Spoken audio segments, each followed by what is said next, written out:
Alors, on peut former des liaisons simples, des liaisons doubles et des liaisons triples.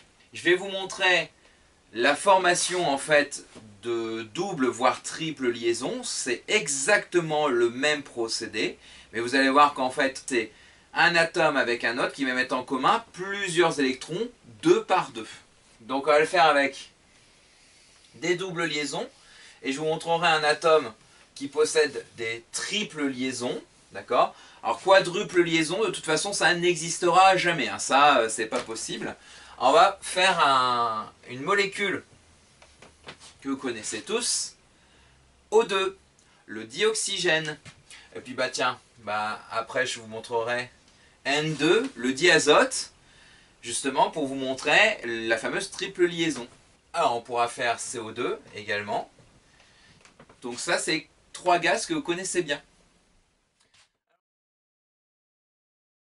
Oxygène. Je repars de l'oxygène. Je vais mettre un oxygène en rouge avec deux doublés non liants et deux électrons célibataires. Et un oxygène en orange avec, pareil, deux doublés non liants, deux électrons célibataires. Cet électron-là peut s'associer, peut être mis en commun avec celui-ci. Et cet électron-là peut être mis en commun avec celui-ci. D'accord? Alors, c'est pas très très beau au niveau de la représentation. Donc, ce qu'on va faire, c'est que dans le modèle de Lewis, ici, la longueur de ces deux liaisons est la même. On va donc représenter la double liaison.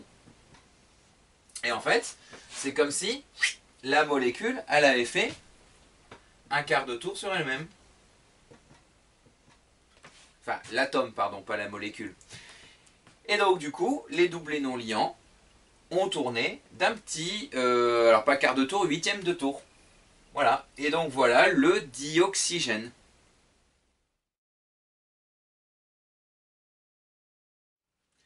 Alors, le diazote. L'azote possède 3 électrons célibataires, un doublé non liant.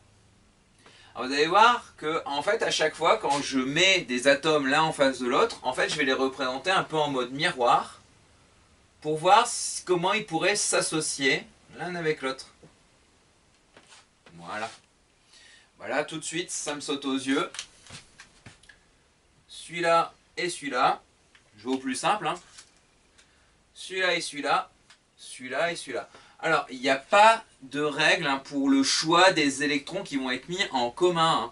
Là, c'est juste une représentation symbolique. Et c'est la plus simple. Donc, résultat, le diazote, je vais avoir 3 liaisons. Donc, je vais le représenter par 3 traits. Mes 2 atomes d'azote avec leur doublé non liant.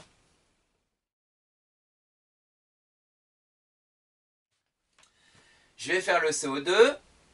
Je vais vous laisser le faire le temps que j'efface le tableau.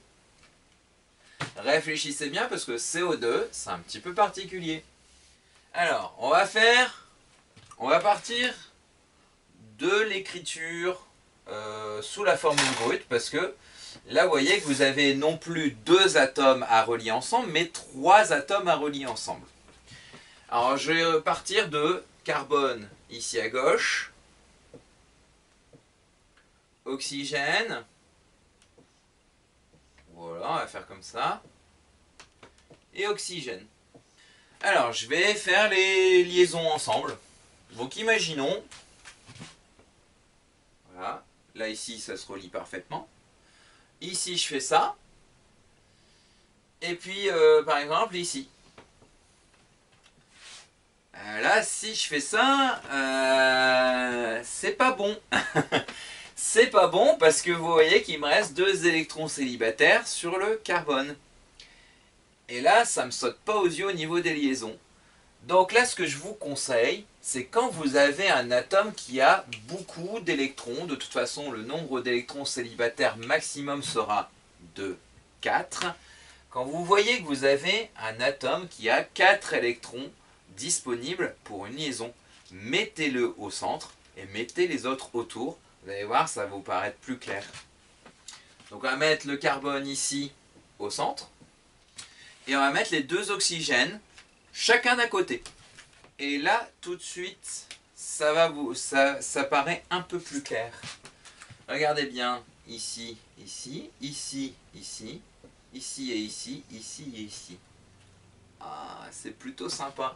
Alors, si du coup je tourne légèrement mes liaisons pour qu'elles soient de même longueur,